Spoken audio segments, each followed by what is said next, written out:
Hello, everyone. If we want to gather around, get settled in, hopefully you got a good snack and drink. We're going to be ending the day with these breakouts and then the supper. Hopefully, like you heard Andrew mention, we'd love to see you there as well. I'm actually not even going to read out the script because I just want to get to it. I don't need to introduce myself. I talked this morning on the agronomy team, so if you have any other production questions, please reach out. But Helen VanBeck with American Farmland Trust and the Illinois Sustainable Ag Partnership will be talking about some important tools that she's been working on, that the organizations have been working on to help farmers in the conservation space. Please ask her questions about anything related to the tool, her work with the Illinois Sustainable Ag Partnership, a great opportunity to learn more if you are curious about programs or just curious about learning more in the space of soil health and conservation. I did want to mention there are CCA credits available outside of the room. There are sheets you can sign, but always self-report if you need to. And with that, I will let Helen lead the way. Thanks, Abigail. And thanks, everyone, for joining me for the final session of the day this afternoon. I hope everyone got a cookie or a brownie to tide you over. We can jump right in. As Abigail said, my name's Helen VanBeck. I'm a program manager with American Farmland Trust on our Midwest team, and I spend most of my time working with 17 other organizations that make up the Illinois Sustainable Ag Partnership, which we will talk about a little bit more in a bit. But today the topic of the talk is our new financial incentives database, or FIND tool as we are calling it. So before we jump in, I want to hear a little bit from you all. Show of hands if you have ever thought to yourself, I've heard that I can get paid to do conservation practices, but there are a lot of programs out there and I don't know which one I might be eligible for. Has anyone felt that? Okay, yes, some hands. Or if you've ever thought, I wish I had a list of all of the incentive programs that were available in my home county. Okay, so we've heard this request, we hear this all the time, and that's really what led to our development of the FIND tool.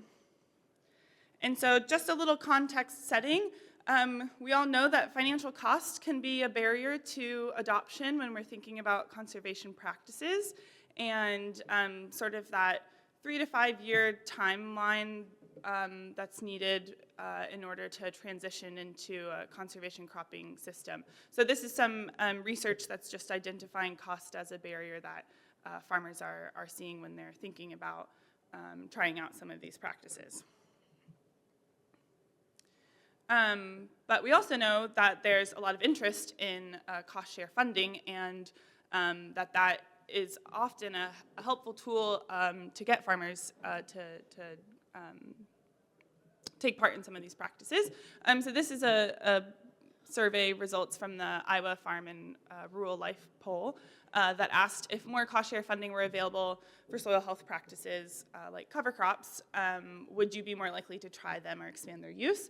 And they had a result of 51% said yes. So I think it's helpful to just pause and think about what would that mean if we had 50% of our farmers incorporating these practices, and what would that mean for our soil health across the state and some of our water quality goals. I think another helpful thing to consider is, and a question that we get a lot, is what happens when all the funding dries up and are farmers going to stop doing these practices if they're no longer getting paid for it? This was the cover crop survey 2022-2023 from SARE that asked farmers who had been planting cover crops. I think on average they had been around 10 years had been using cover crops. And a total of 90% of the farmers surveyed said that they would definitely or probably continue to use cover crops even when payments stopped. So I think it's just really a testament to, once you get over that transition period, farmers are really seeing the benefits of these practices and are not doing them solely for the financial incentive that they're receiving, but it really starts to make more sense in their total operation.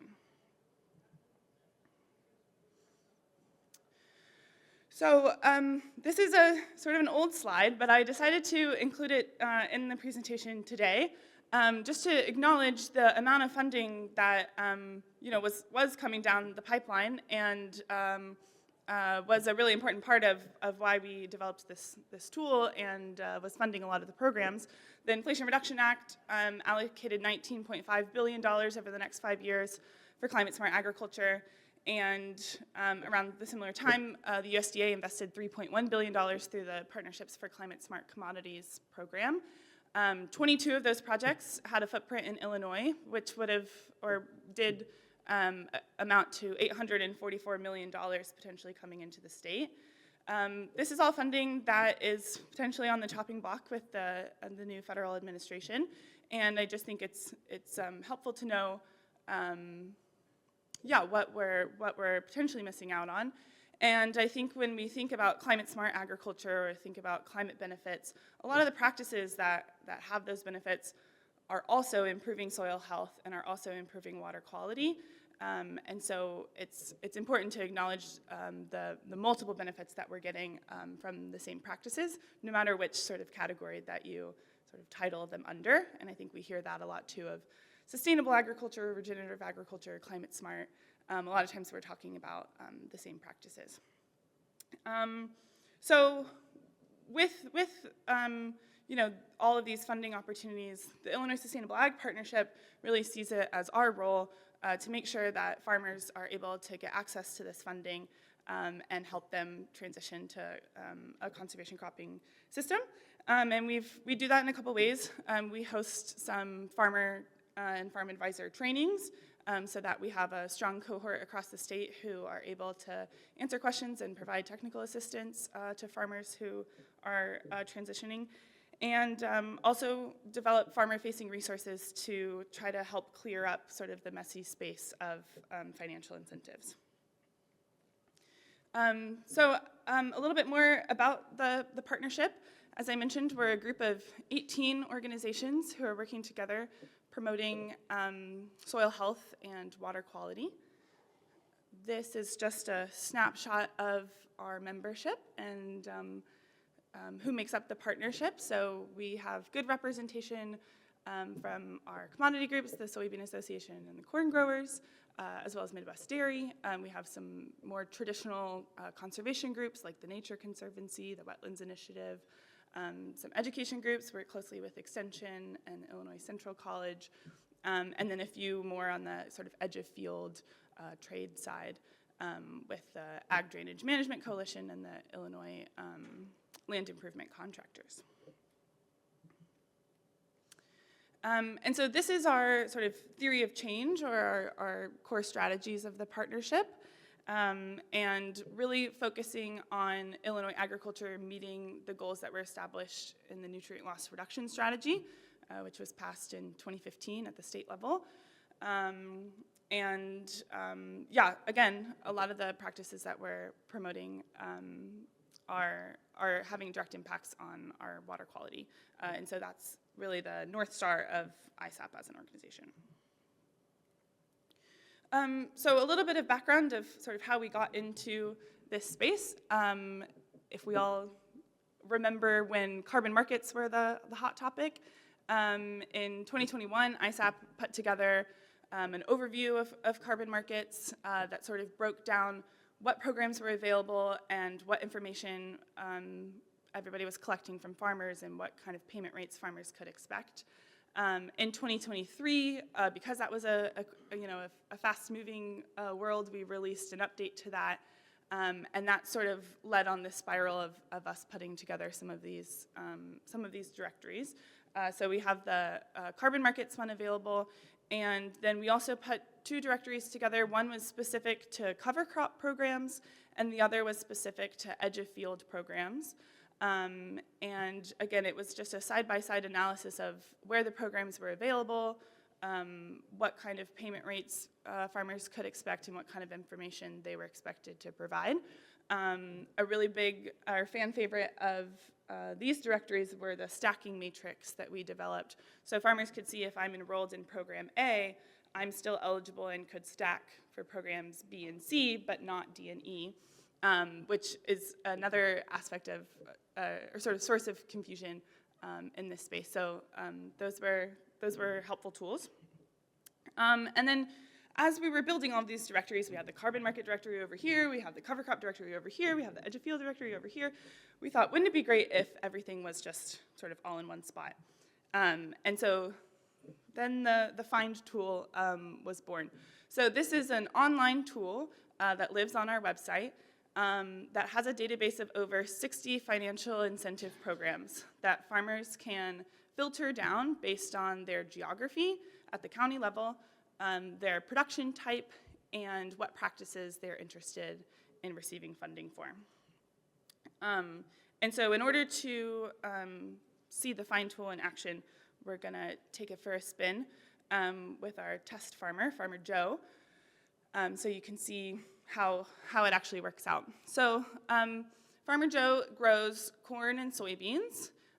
He's never grown cover crops before, and he's based in Sangamon County. And he has heard a lot about this climate smart commodity funding, and so he's interested in seeing what kind of programs are available to him on his farm. So he heads over to the ISAP website and pulls up the find tool.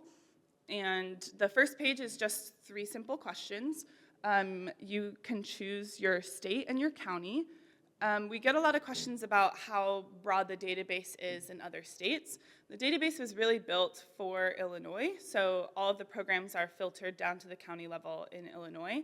Several of the programs, like Farm Bill programs or some of these larger climate smart commodity programs, are available in multiple states. So those programs are tagged, so you could get a list of programs that are available in Iowa or Indiana, but it won't be as detailed or county specific as the list that we have in Illinois. So you choose your state, choose your county, and then the next 2 questions are describing your current operation. So we have the incentives categorized by what production type, whether you're growing row crops or specialty crops, or if you have livestock on your farm. And then the last question is to select what kind of practices you're interested in using. If you're interested in getting a full list for your county of every incentive program, you can hit select all available programs, or you can specify, I'm really interested in installing a wood chip bioreactor, or I'm interested in receiving funding for a nutrient management plan. So you can select your practice. So for Joe, he's interested in growing cover crops, so we're going to select cover crops, and he's on a row crop farm, so we're going to select that. And then you hit submit, and you get a big long list that is not easily screenshotable of 22 programs that are available in Sangamon County for growing cover crops. And on this level, you have a short program description and a list of eligible practices for each program. So you can scan through and see the programs side by side. Each program also has an icon for where the funding source is coming from. We know that a lot of farmers have a preference for what kind of programs they're interested in enrolling in, whether they are interested in working with the government, don't want to work with the government. We wanted to make it really easy to see sort of where the funding was coming from. So we have icons for carbon programs, public or government programs, and then again, those climate smart commodities. And this also goes back to, I mentioned our stacking matrix in our earlier versions of the databases. The general rule is that you can stack a private and a public program, or you can stack private and public and be enrolled in multiple programs, but you can't double stack a public or a private.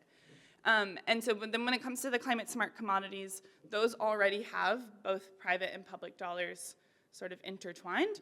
So from a stacking perspective, you're, based on our understanding, unlikely to stack those with other programs that you might be enrolled in. So we wanted to make it clear which programs fell into those different categories. So if farmers were interested in stacking payments, it was obvious which programs you could and couldn't stack. And then similar for carbon programs, there's sometimes a preference to enroll in a carbon program or to not be in a carbon program, so we wanted to make that obvious too. And with the climate smart commodities, some of those are carbon and some of them aren't, so it gets confusing pretty quickly. Joe is looking at the list, and he, again, he's looking for those climate smart commodity programs, and so the National Association of Conservation Districts program catches his eye, as well as the Carbon A-List program. And so he can select 2 programs and choose Compare Selected, and then see those 2 programs side by side, almost like when you're buying a washing machine and you want to see all of the specs. And so on this page, there's a little bit more information. So there's contract information, geography, more information about payment schedules, so you can really compare your options next to each other. And then each program also has its own program page, which is also not easily screenshotable. But they have these drop downs of these categories, and so this list is a list of all of the categories of information that is available for each program. So there's information on farm eligibility, more information about payment schedules and price, contracting information, as well as technical information. And at the top of each program, I don't know if this has a pointer. Oh, it does.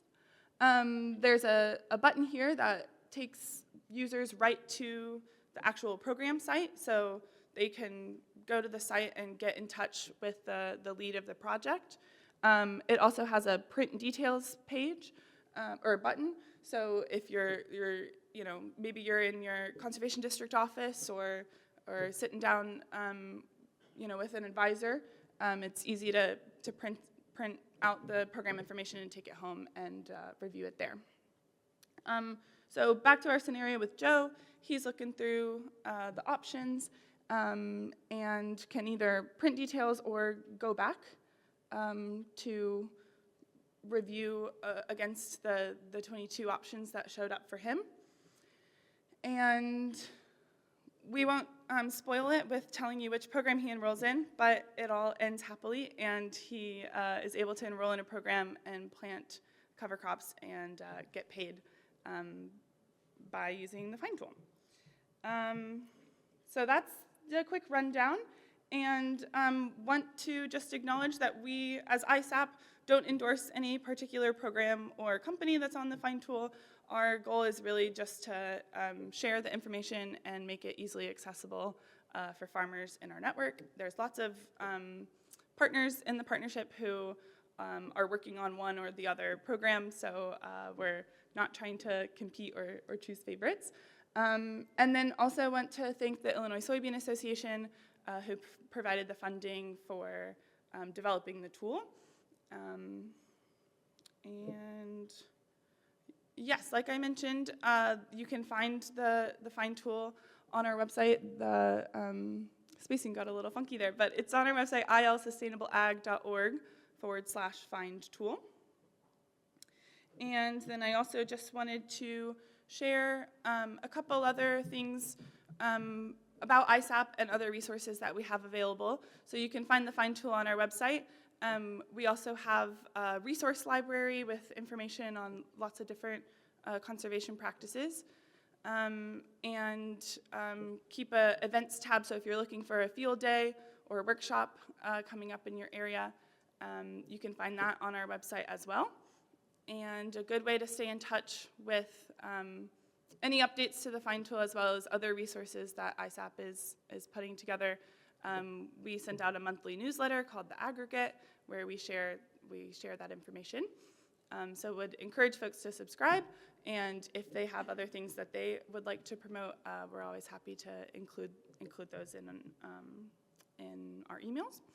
And then I also wanted to just share a little bit about one of the programs that ISAP runs, which is the Illinois Cover Crop On-Farm Network, which is a monthly webinar series that we have been hosting probably since 2019, where we bring together researchers and extension folks and anyone who's interested in working in the cover crop space. And we do a monthly topic where we bring in a speaker and they talk for about 15 or 20 minutes, and then we have a good discussion about the topic. So you can find more information about that on our website as well, and would encourage folks to join those calls if they're available. I think it's the second Wednesday of each month at 9 a.m. And then we also post recap blogs following each of those discussions, and you can also watch the recordings on YouTube. So if there's anyone who's cover crop curious out there or wants to learn more about cover crops, that's a great way to plug in. And so with that, I'll stop and happy to answer any questions. And then our contact information for ISAP is up on the screen.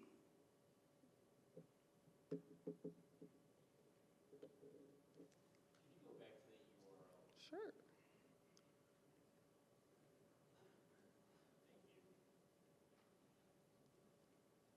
Any questions for Helen, the tool?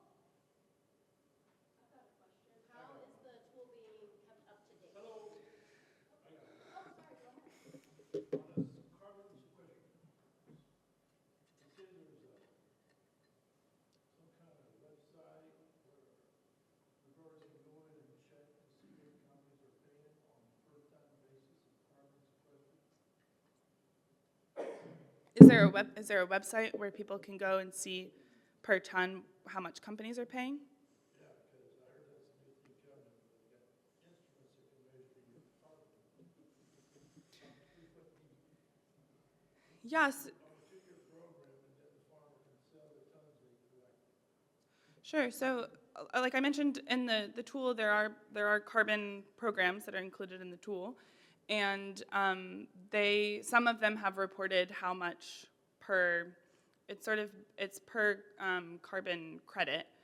So I don't know if it's per ton exactly, but there is information on how much some of the programs will pay for that carbon capture. Yeah, but this is program specific, so it's not specific to like your farm necessarily. If you're looking for how much carbon you would capture if you applied some of these marks. Yeah, I think that's true. I think that is coming, and we see that too with CI scores is kind of then I think another big thing coming down the line where they're asking farmers to sort of measure out every potential emission from their entire operation. And that's sort of a burdensome process too, to collect all that information and be able to get that score. But that's sort of slightly different from how the carbon market programs operate. So there's different programs. Yeah, there's like 20 or 25 different carbon market programs that are available. About, I think there's like 23 maybe in the state. So these funds are only available because of federal legislation, right? Well, I mean, some of the government, like the Farm Bill programs, are publicly funded. Some of a lot of the carbon market programs are funding that are coming from private corporations. But with the Climate Smart Commodity program, that sort of muddled that space a little bit. Like there were a lot of programs that were exclusively carbon market programs that then received a lot of this federal funding and sort of developed a different program with that funding. And so I think there's a lot of unknowns about what will happen with that. So we just have to kind of wait and see. Will the companies go back to just operating their own sort of carbon market programs without the federal funding, or will the federal funding stick around? Yeah, there's a lot of question marks around that. But not all of the programs on the site are public, if that was your question. It's kind of a baffle to me. I'm involved now with PCM. Mm-hmm. And yeah, I realize when the funding's gone, but so Pepsi, in this case, Pepsi and Walmart are supposedly doing bad, and so I plant cover crops and do good, and they pay me. So when the funding's gone, it's still the same. I mean, suppose except they hope to keep on raising cover crops. Yeah, I think when it comes to carbon markets, what they're paying for is not just the practice, right? They're paying for the actual capture of the carbon. And so that's something that, yeah, we'll need to continue year to year. But I get your point that I think as we're developing these programs where we say we're going to pay farmers for 3 to 5 years and then the funding dries up, yeah, who gets the short end of that stick? I think it's pretty clear. There could be additional legislation, of course. Sure, yeah. Yeah, I think there's a lot of question marks. We don't know how things are all going to settle out. Another baffling item to me is I've been planting cover crops for 10 years, and I'm not eligible for some of that stuff because, I've been doing it, supposedly I've been doing right for 10 years, but they won't accept it. They don't want me. Right. They just want the guys that started. Yeah, that's true. Yeah, that's a valid concern that a lot of longtime cover croppers have about a lot of these programs that are trying to get the new wave of guys to get cover crops in the ground.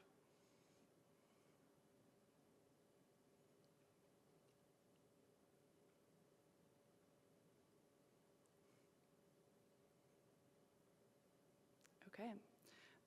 Well, I would encourage everyone to take the tool for a spin, and we're always open to feedback. So if there's something that's not working quite right or some other piece of information that you think would be helpful to be on there.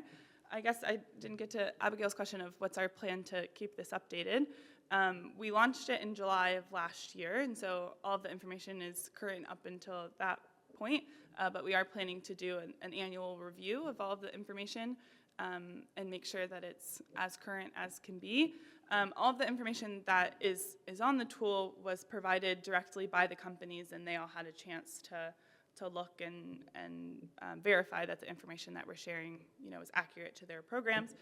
And I think going back to when we were sort of first starting to put some of the directories together, that was a really important aspect of it for us as well, because we were hearing from farmers that there were some programs, that it was really hard to get information from, and we thought that might be an important decision-making factor for someone who is trying to decide between one program or the other of how transparent the company was being about what they were asking the farmer to do. So we've tried to be really clear about, this is the information directly from the programs, and if there's programs who aren't offering that information, making that clear as well, of we've asked the company for this information and they aren't providing it, and then you can do with that what you will when you're deciding which group you're interested in working with. So, yeah, I had my contact up. Feel free to reach out if you have other questions or if things come up, but I appreciate you all joining this afternoon. And yeah, like I said, if you have any feedback on the tool, please let us know. And yeah, hope you guys enjoy the rest of your summit.